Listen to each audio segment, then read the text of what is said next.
Fired up. It is PHNX Cardinals. I'm your host, Bo Brock, soon to be joined by Cardinals legend Frank Sanders, just a speedster. On the football field, off the football field, we have an amazing podcast lined up for you today. Thanks for tuning in each and every day, making us your first and only place you get your Cards info and insight from.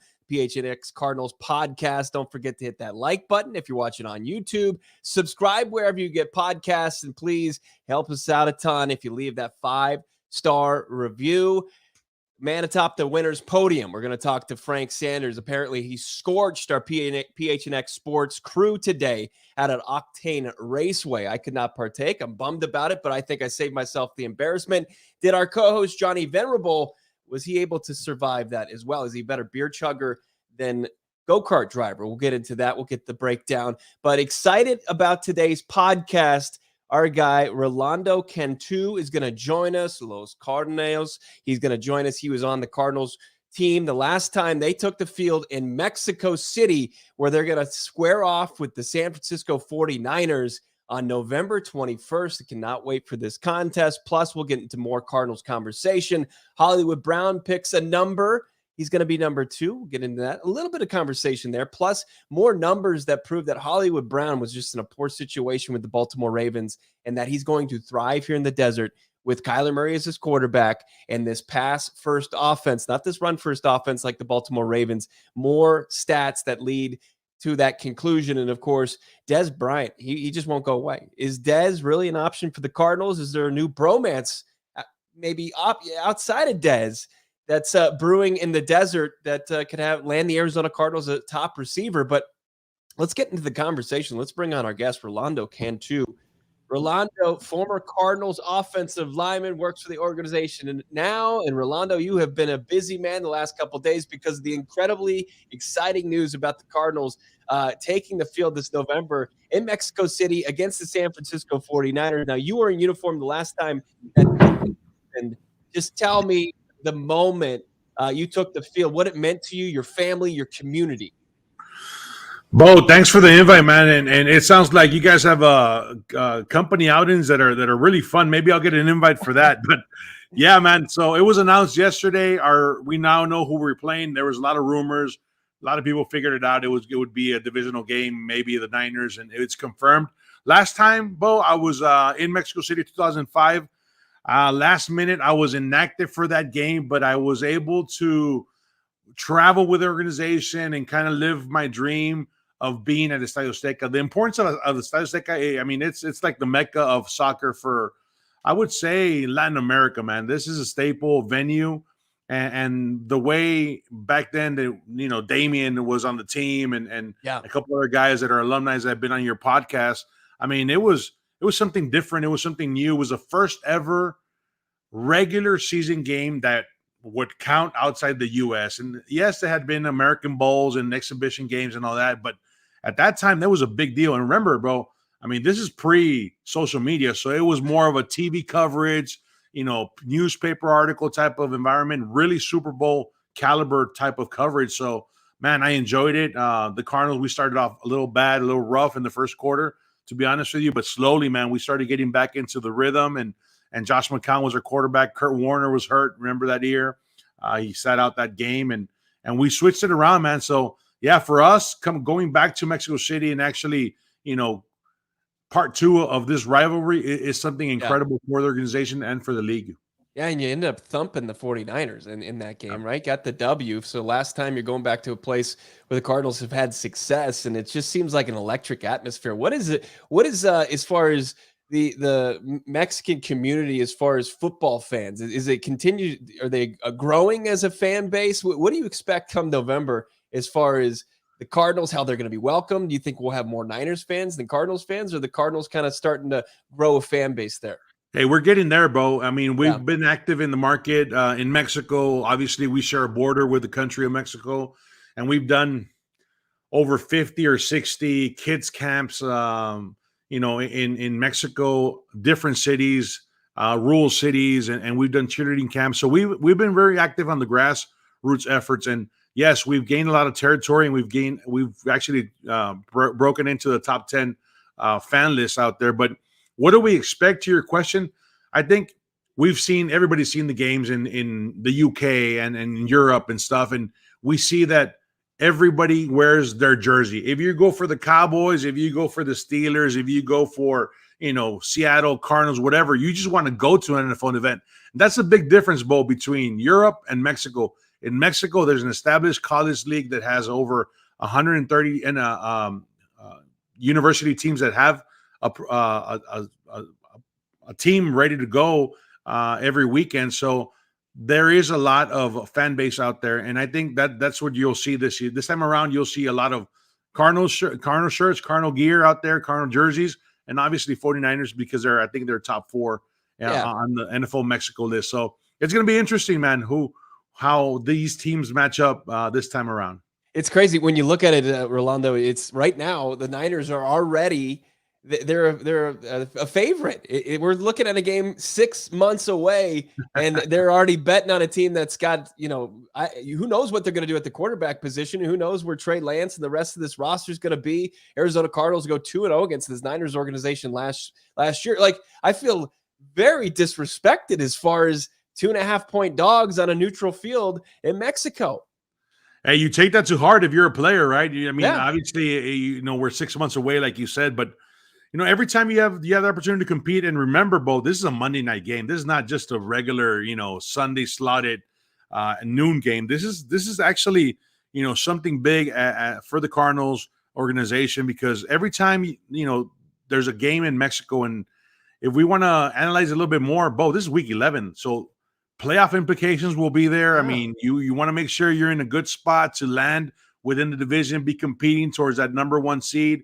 I mean, the Cardinals and the Niners were both playoff teams last year. Obviously, we went out in the first round. They continue a little bit more, but you're right, man. This is going to be a great atmosphere. The fan base is ready. We were actually, our Arizona Cardinals team was out there draft week. We had a draft party with big Will Hernandez, who just was signed in the free agency a couple weeks back, and he did a great work, man, with the kids, with the people out there, with our fan base, just kind of signing autographs and doing a bunch of things for community relations. So we feel we're in a good spot. From a player standpoint, ex-player standpoint, I can tell you that the guys on the roster will be ready. It doesn't matter, if it's week 1 or 2. Obviously, week 11 has that implication of how we move forward during the season. By that time, hopefully our roster will be set, and we're in a good spot health-wise, and we push forward, man. Of course, this podcast is brought to you by the DraftKings Sportsbook app, and you can already get that action. Arizona Cardinals plus 2.5. I see Dub PHX in the comments saying, yes, the Niners are definitely better at this point. They're not better at the quarterback position. I can tell you there's a proven commodity for the Arizona Cardinals. Tell me about how you think Kyler Murray's game. I mean, as you mentioned, it's a primetime event. He gets the international audience now. I mean, is Mexico just going to fall in love with him as a player if they haven't already? Well, they love him already, man. Kyler Murray has brought hope to a bunch of quarterbacks that play in Mexico that sometimes, get criticized, like Kyler got criticized, has been getting criticized all his entire career in regards to his size. But he's inspired a lot of kids. He's inspired a lot of kids in Mexico. And I think this time around where you see Kyler, like, yes, a couple of months ago, it was like a little bit of drama there with the social media and all that stuff. But they just brought on, one of his best friends, man. Hollywood Brown is on the team. I think he's going to be ready to go, and that's instant chemistry right there from a coaching standpoint. You don't have to go through those hurdles. If these guys actually like each other, they're going to hang out. This is an instant click right there. So I think he's in a good spot. Obviously, he already mentioned through his social media that he wants to win a Super Bowl here, right, in the desert for his team. So that is incredible, man. I think this guy has a unique skill set that we rarely see in the NFL, and I think with the right pieces at it, I think he'll be all right, Bo. Yeah, I completely agree with you. I'm curious your thoughts on this offseason because it's been a slow burn. Like there was the Kyler drama. There was retaining James Conner. Happy birthday, James Conner today. Huge part of the offseason last year, and again this season as he resigns. And then you got the Hollywood Brown trade on draft night, and then the latest draft class from Steve Keim. What are your thoughts? Were you kind of part of, hey, what are they doing? They haven't made any moves. Were you part of that camp, or you're like, okay, let's just pump the brakes here? There's a long way to go before September. Let's just see what Steve Keim does. No, you're right. throughout the years, every time the draft class hits, it's like, okay, you're gonna have fans that are gonna be, okay, I'm all for it, and some fans are gonna be like, oh, well, no, until the draft pick actually works out, right? And if we go way back, I mean, a couple years back, when we signed James Conner, it was well into the summer, man. So free agency is still out there. I like the draft. I think I was in Vegas covering it for Telemundo Deportes, and it was my first draft coverage live on location, man, and it was really unique. I was able to, be by the players that got drafted and interviewed a couple of them, and it was definitely a live event that I want to go back to, man. But I think we did awesome. That first round trade, we got somebody that already knows our quarterback. I really like that trade with Hollywood Brown. And second round, I mean, McBride, this kid, I didn't know much about him, to be honest with you, but once I started looking at tape and reading notes on him and stuff, this guy could be somebody that can impact really quick the run game, man. I see him run block, and I like what I see on film. So for sure, man, I think the Cardinals went a little bit of both, man. Combo and high-ranking players that they already had within their system that were able to take in later rounds. But for the most part, I think this draft class was a solid draft class. And two offensive linemen who I think at the end of the draft, they got tremendous value with, and they could flood the position. But a guy, we talk about going to Mexico, you mentioned Will Hernandez. What does it mean to have Will Hernandez on this team? As I mean, still a long way to go, but potentially starting at guard for the Cardinals with a background from Mexico. What's that mean to you, and what do you think that means to the community? Man, this is something that for me, that I've been on the Cardinals organization for the past 18 years, and going through the transition from a player to somebody in the office. It's like, okay, when am I going to get a Hispanic player in here? When am I going to get somebody to speak Spanish? Because that helps out all our efforts, right, on social media and everything we want to create within our community. But Will Hernandez is a great guy. I mean, I've been a fan of him since he was at UTEP. Obviously, he reunites with Kugler, with his coach, Sean Kugler, who speaks highly of him and who was a big component of him making it into the NFL. So for sure, I know Will Strongpoint, I've seen him, just small people, man, at the right guard position. I think that's where he's going to be really impressive coming into camp. And he had a great time. His parents are from Mexico City. At the draft party we had over there at Beer Factory in Mundo E, which is a big mall on the north side of town. I mean, he invited a couple of his family members that he hadn't seen in a lot of years, man. And they were just, really grateful to be sitting with their family member, which is Will Hernandez. And he was great on TV, man. We took him all over the town. We went to Televisa, TUDN. We went to ESPN Deportes. We went to Fox Sports. I mean, he's a natural on the camera. He speaks great Spanish, and he's really proud of his heritage, man. So for us, having Will on board is a perk, man. And knowing this guy is going to compete at a high level, I'm really pushing for the guy to win that starting role quickly. I love the post. I saw it on your Instagram, Rolando, where you had yourself and Will, and you kind of talked about 2005 when it was you, and now 2022. It's history repeating itself. I thought it was a very cool post, and I think that it is important to have that representation for the fans there in Mexico to see, a native son, pretty much, his family from Mexico City, as you said, in there potentially in the starting lineup for the Arizona Cardinals. I think if he stays healthy, I mean, there's a very good chance. UTEP, El Paso, a huge Mexican community down there. Sean Kugler and Will Hernandez, well aware of that. Now, of course, here in Phoenix with the Arizona Cardinals faithful, and then down there in Mexico City. Cinco de Mayo today. What's the proper way to celebrate today? Or just honor the date? Oh, let me tell you what Cinco de Mayo is for everybody to grab a drink in the U.S. It has really little significance in regards to like a national holiday. Yes, it was a big battle won against the French, La Batalla de Puebla. Central, southern Mexico, there was a big battle there. But other than that, I mean, it's something that I get a kick out of it because, I mean, I'm from Mexico. I grew up in South Texas. So I've lived on both sides of the border. And every year it's like, so, hey, Cantu, what are we doing for Cinco de Mayo? We ain't doing nothing, man. This is just a regular day. But, I like the way marketing has gone behind it. And it's become a popular day to kind of celebrate and get together with buddies and friends and have a cold one, and for sure. Locally, Phoenix area, best place to maybe go have a drink on Cinco de Mayo. Well, I cook a lot, Bo. So Yeah. my times are backyard grilling, backyard doing some Central Texas style smoking.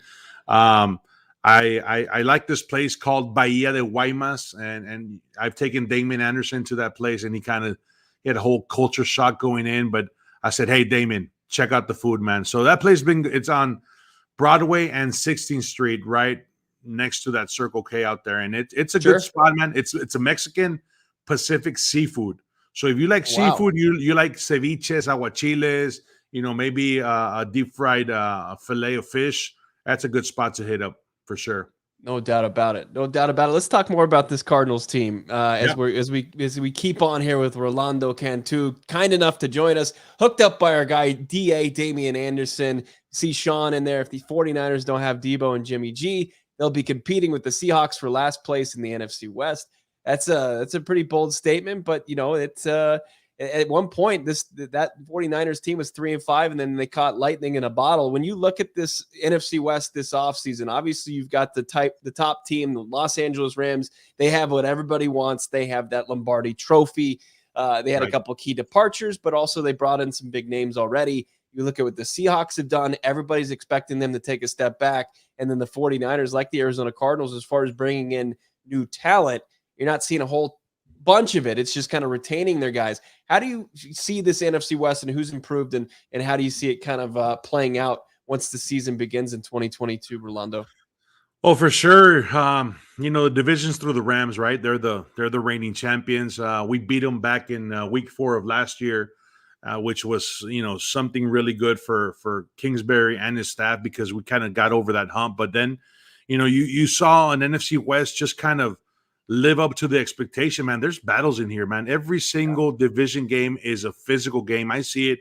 I've called, 300 plus games on the Spanish broadcast, and I see the guys after the game, man. And you see their faces, and you see them kind of in and out of the bus, and talking to the trainers. So every time, it's going to be one of those battles. But how do I see this shaping up? Obviously, with that comment that one of your fans said there, without Debo and without Jimmy G, I mean, those are two key components that have been putting the Niners, back into the mix every single year, right? So you take away those playmakers, especially Debo.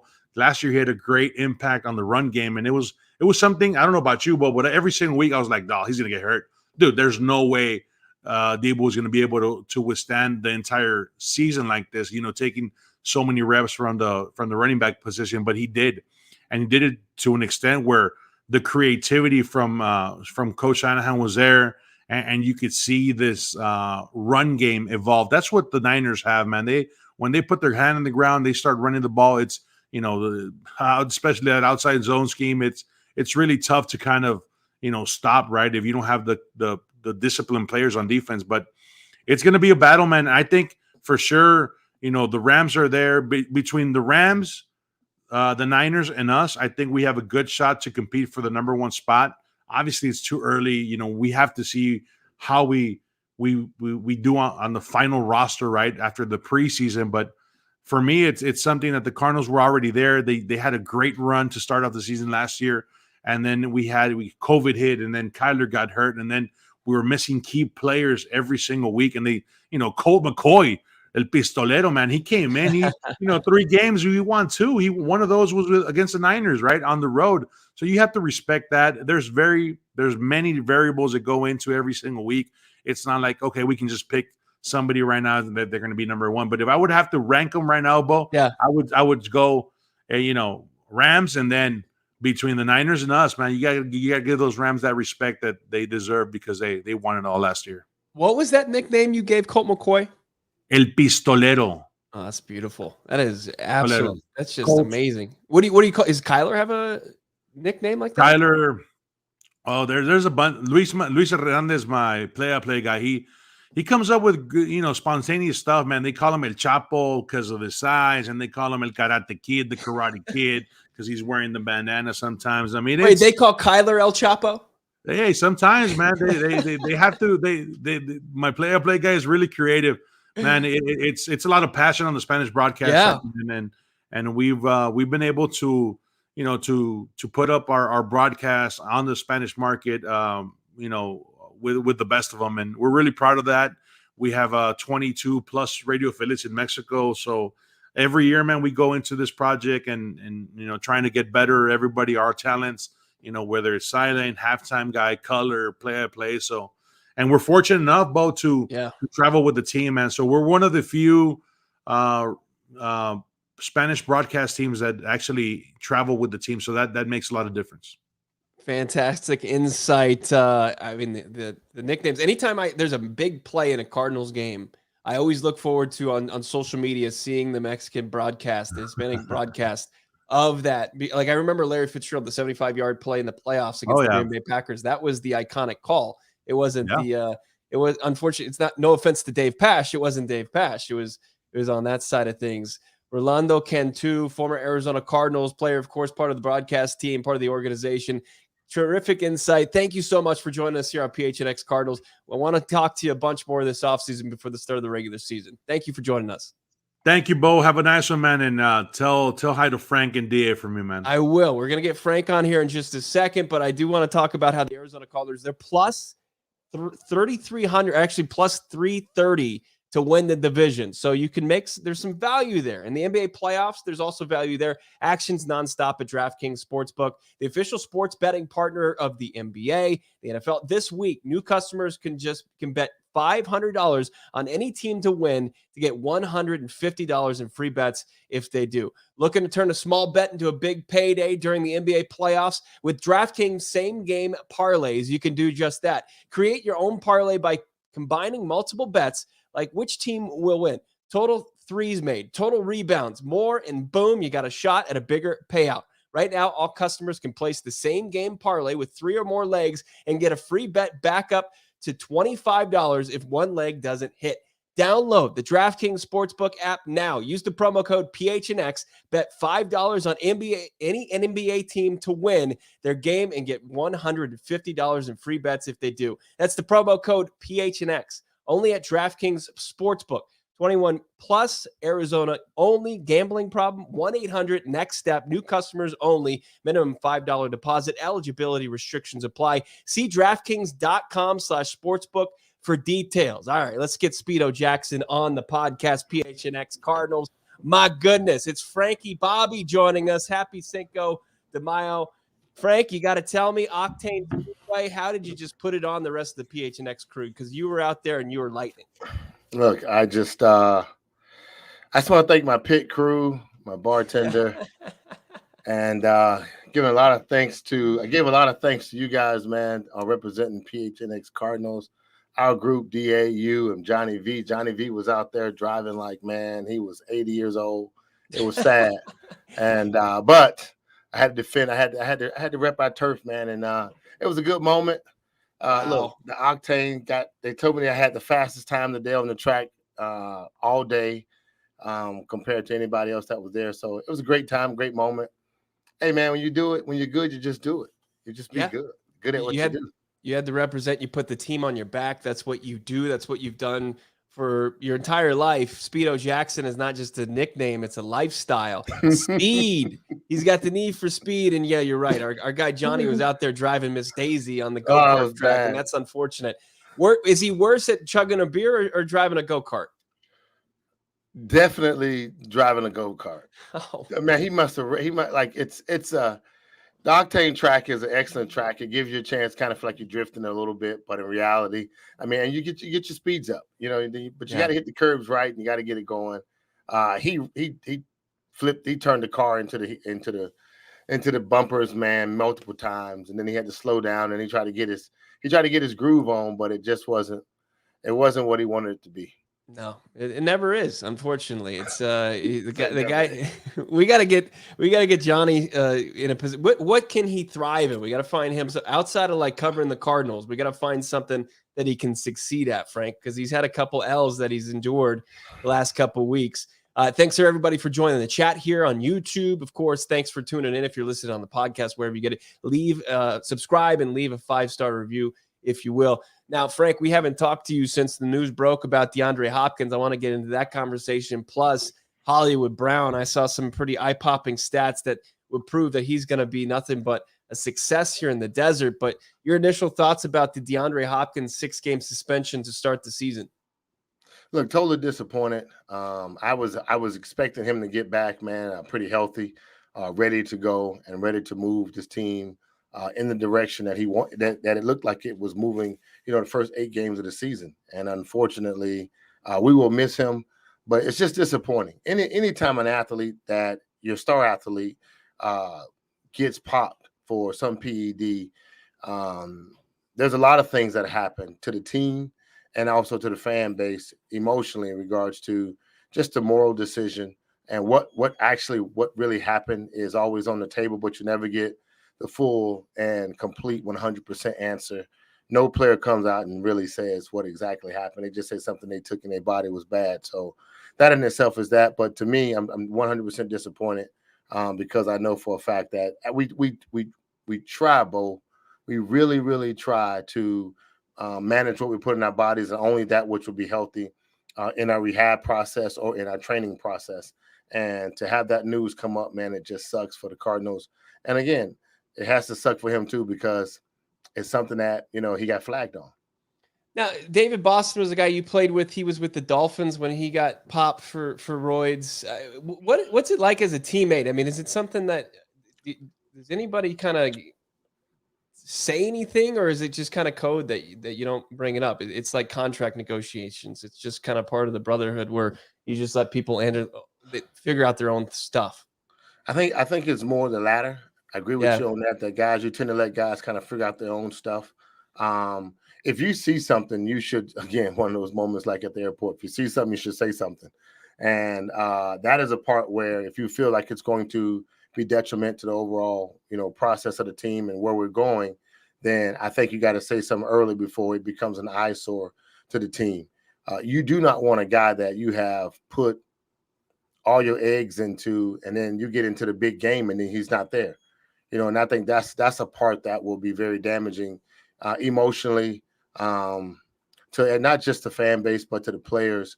I think when we look back, one of the most damaging things I remember, man, back in the day was when the Atlanta Falcons was getting ready to play the Denver Broncos, and Brian, the safety, his last name is slipping my mind, Brian something.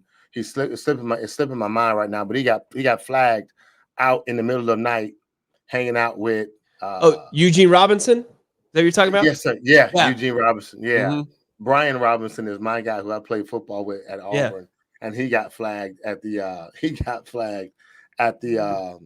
combine. And then Eugene Robinson was a punch in the stomach to the team. Yeah. He was there emotional and moral. He was a spiritual leader. And yet he got flagged with, he got caught with a lady of the evening. A lady of the evening. That's a great way of saying it. A lady of the evening. So, but in reality, man, the world's oldest profession. That's what he was hanging out with.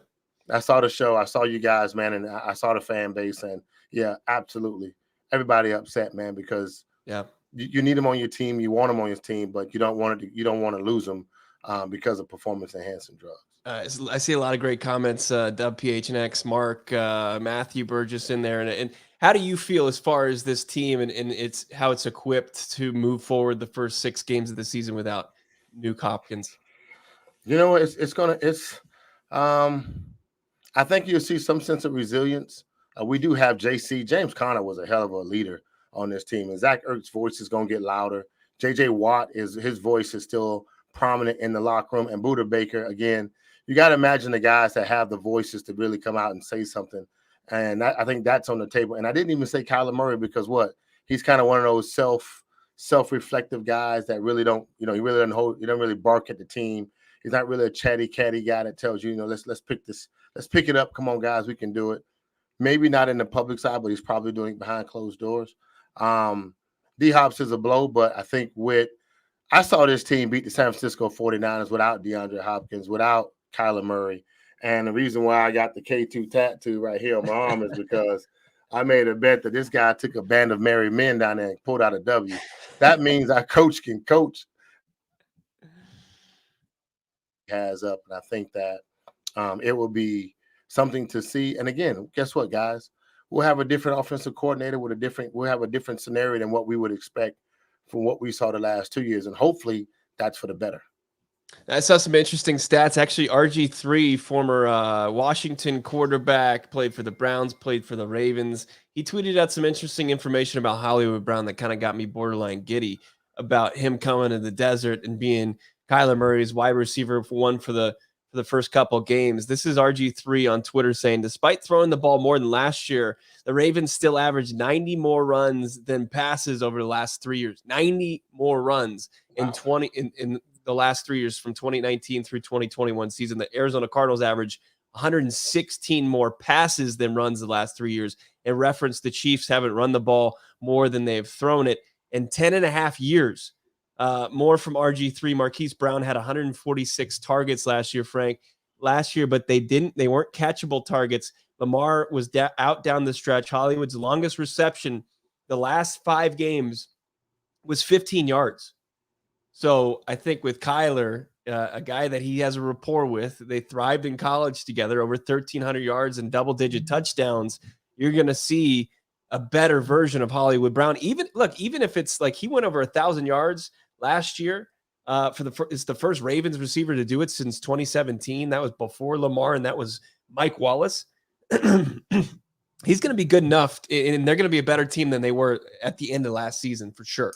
I totally agree with that, especially for the fact that you will have a speed burner on the outside, and you will have somebody with some speed, quickness, and elusiveness that Hollywood Brown has. Look, I'm hoping that the stats you just told us was absolutely crazy, because that means he is a big play guy when he gets an opportunity. His yards after catch will be only on the plus meter when it comes to what he's able to do to this offense. But just to report what he and Kyler will have would be awesome. Here's a great thing about this team. You just can't zone in. We got a good running game. I mean, you're talking about 14-plus touchdowns from your boy JC from last year, coming back, and he'll be healthy with a better line than we had last year.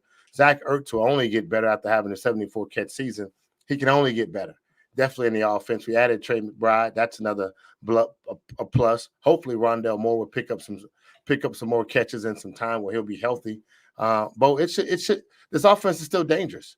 I mean, Kyler Murray makes the offense dangerous all by himself. I mean, that he is the guy that can scares defensive coordinators for the most part. But when you add pieces, you scare the defensive back, you scare the offense, because they realize they got to score points. Yeah, and they can't. They don't know what to expect. And I feel like at the end of the season last year, the Arizona Cardinals were telegraphing a lot of what they were going to do, and defenses were ready. If they get a good game plan in place, they can go several different ways in how they want to beat you.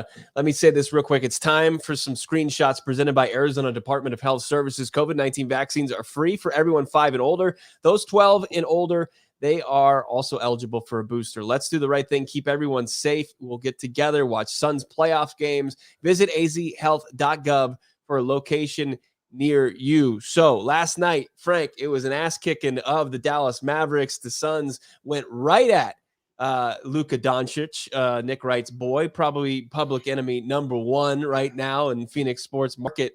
But we saw Odell Beckham Jr. sitting courtside. He was wearing the new Valley jersey. He had a lovely arm candy by his side as well. There's him with Devin Booker. Odell Beckham Jr. Is that guy an option at all for the Arizona Cardinals? It just seems like he's coming back from the knee injury that he suffered in the Super Bowl. You're going to be down DeAndre Hopkins already for the next 6 games. I mean, is it something that the Arizona Cardinals look into, or is he just hanging out supporting his boy Devin Booker at Suns games? If it's me, he's something I look into. Yeah. I wanted him last year, and I begged for him.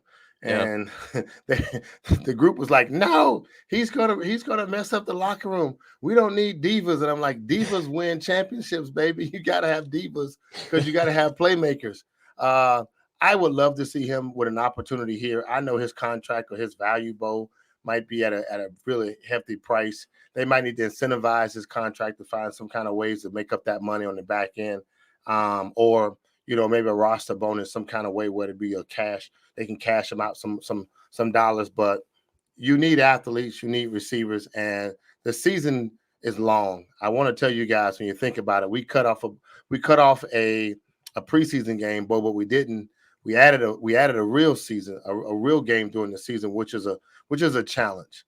I mean, you're talking about just, especially out of the NFC West division, it's always physical. It's not that cake and it's not a pansy type of conference, and it requires you to be physical. So we saw what happened once we lost our star players. It's okay to have 2 to 3 star players in your position, and one that you probably won't get to the middle of the season, but he'd only be better on the back end if we can get him. I like him.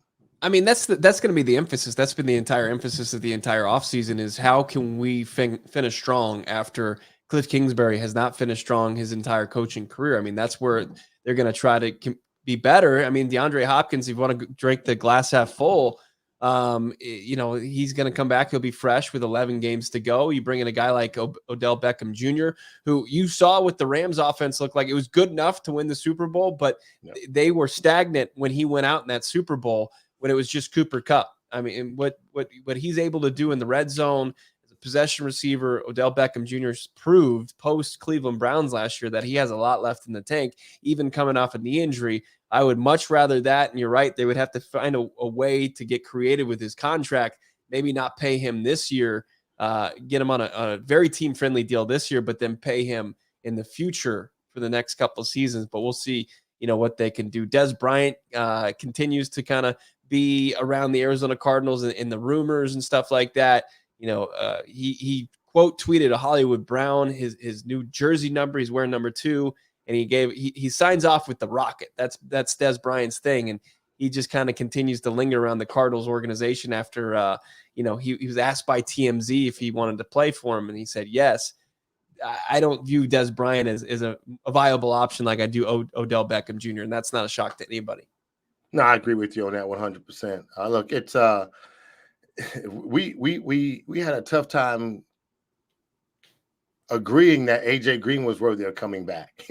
I thought AJ Green was like, he's 75 catches and almost 900 plus yards and 3 touchdowns. And of course, it didn't go well once DHop got out of the way, but unfortunately on his behalf, I think it's still some legs. I think he's still got some good football left in him, and AJ Green. He can still be a good leader, not only a leader in the offense, but he can make plays. Here's a crazy thought. I will say this. Let me go back real quick, Bo, about little Odell. I don't think Odell will come here because I think he wants the spotlight.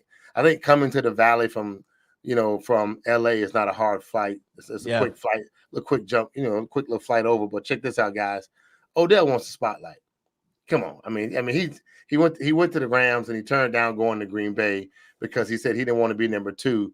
But he knows Aaron Rodgers can throw the hell out of that ball and everybody can catch 4 to 5 to 7 passes a game because it's Aaron Rodgers. But you decided to go play in LA because that's your boy LeBron and you want the spotlight. So he came to the game all dressed up and duded up in the Valley because they all cool with everybody. Look, he's D-Hop's homie.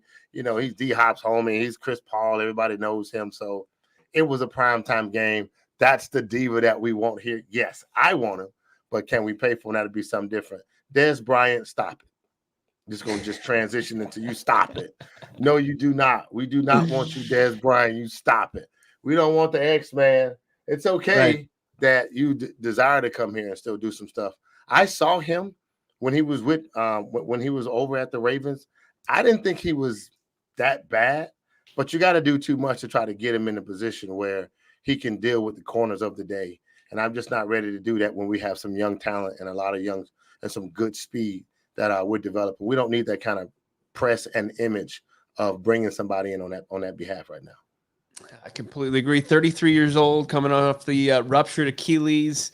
And then you're right. I mean, as far as if he's going to be wide receiver 4, 5, 6, do you want what Dez Bryant brings to the locker room? I think that's a part of the equation, no doubt about it. Bo Brock and Frank Sanders, happy Cinco. I see that on your your little message there. You got a little Bud Yeah, Light. man. You can't be drinking a Bud Light on Cinco de Mayo. You got one behind you, bro. Let me tell you something. I'm not cracking those for Cinco. Hey, how about this? I got a buddy, Ruben Hernandez, and I play with a bunch of guys out of the Pargents here in Arizona.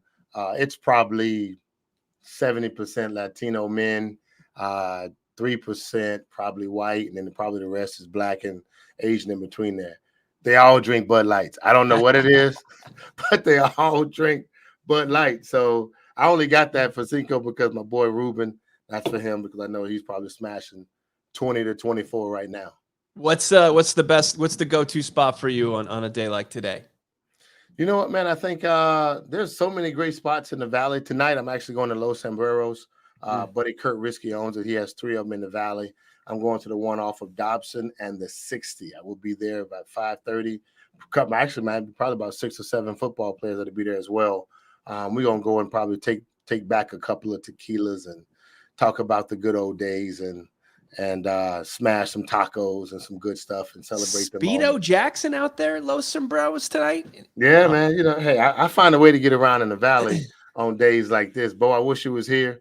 I'd love to smash a couple of them with you. Absolutely. Me as well. Let me say this is what we could smash a couple of our new partner OGs. We could have a couple OGs just relax on a Cinco de Mayo as well. OGs, one of Arizona's first original scratch-made cannabis kitchens dedicated to creative and innovative, memorable cannabis-infused products that flavor life's journey. And today's all about flavor. The quality of their products stem from the combination of accurate dosing and amazing flavor. Edibles are not a one-size-fits-all product, which is why OGs is proud to offer a wide range of products for all demographics and preferences. Their model is flavoring life, and that's something we can get behind. How about their tropical flavors? They like to say, let's get tropical. Guava, strawberry, kiwi, raspberry, orange, pina colada. And, of course, they've got their orange creamsicle gummies, which are absolutely just fire. You want to learn more about OGs? Go to ogsbrands.com. That's OGEEZ brands.com. How about this, Bo? I went to Atlanta this weekend. Auburn had an event over at East Lake Country Club, and we had a chance to play the golf course. It was pretty good. But on my flight, I took OGs with me. And I was able to, man, guys, check this out. There was a little kid, a little boy that was on the plane, man. He just was having a rough time on the flight. But it was a 3.5-hour flight. I only got 20 minutes of the banter that he was causing because I was knocked out and OGs put me to sleep, man. I rested and relaxed as well.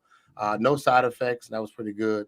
Not really a big guy on that, but I tell you what, man, it worked well. And I still got my bag at the house and can't wait to get to it. You got a long flight, OGs, will hook you up. Kirsten Suzel told us it was great for camping. Go out there, pop one, and you'll have a pretty easy time getting to sleep. I think that they've got something that will cater anything. You want to go out and have a good time on Cinco de Mayo, OGs, it's going to be your best friend. Pop one, and you'll be in a good spot. Real quick, Holly Brown wearing number 2.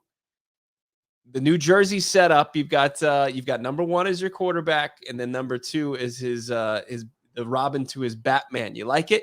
I love it. I thought we talked about that. I think on the draft day, day 2, and I was like, man, I think he's going to get number 2 because it matches, man, as 1 and 2, and you don't want to pay the money it costs to get you don't want to pay that money it costs to get number 5. It's even with a kicker. Look, because the kicker's got some time in the game, so he's probably not going to give that up because he'd already figured out how to work his signature for the 5, right, for over time. So. I tell you what, man, I'm glad he's here. I'm glad too is the name that he picked. When you got your homeboy, I hope this is a great connection for the Arizona Cardinals. I'm telling you guys, we went through a stretch here, boy. You remember it like it was yesterday, and that was the Anquan Bolin and when they had Fitzgerald and they had Kurt Warner, and it just was a match made in heaven when you have that opportunity for the guys that know each other to watch great offense and. Hopefully he can add that to the table. In the chat, somebody's talking about Rondell. Look, I agree. I want to see what Rondell's able to do too. And I hope that he's everything that he was in college because statistically he had better numbers in college than Hollywood Brown did. And he had no Kyler Murray. So that tells you what kind of player we have in Rondell Moore.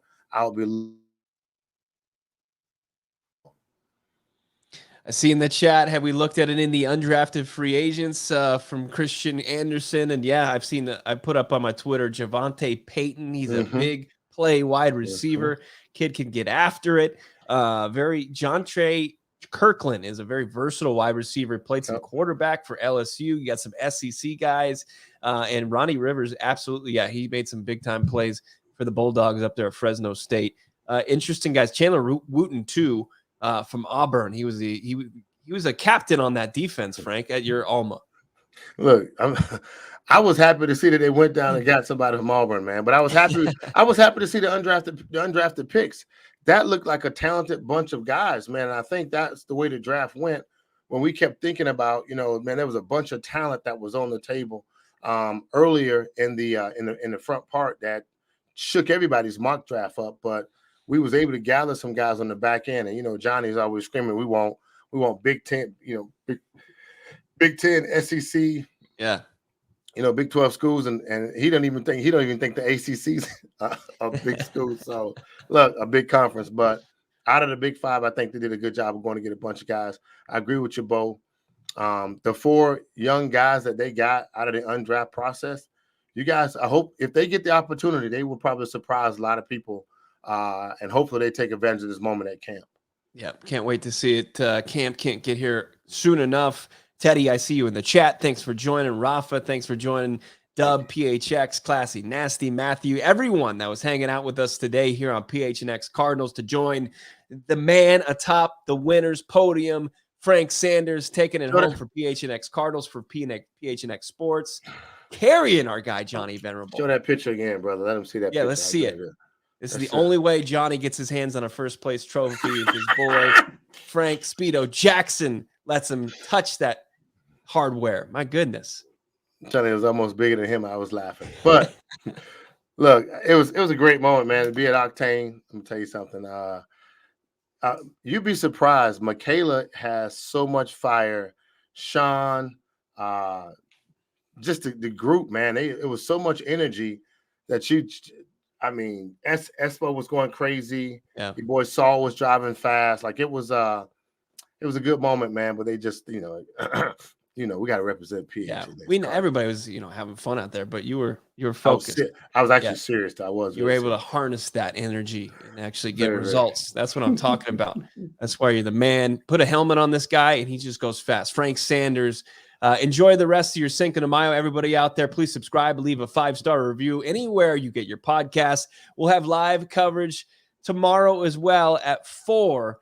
Cannot wait for it. And if you missed most of the show, you can check it out wherever you found podcast. We'll talk to you soon. We'll talk to you tomorrow. Have a good one.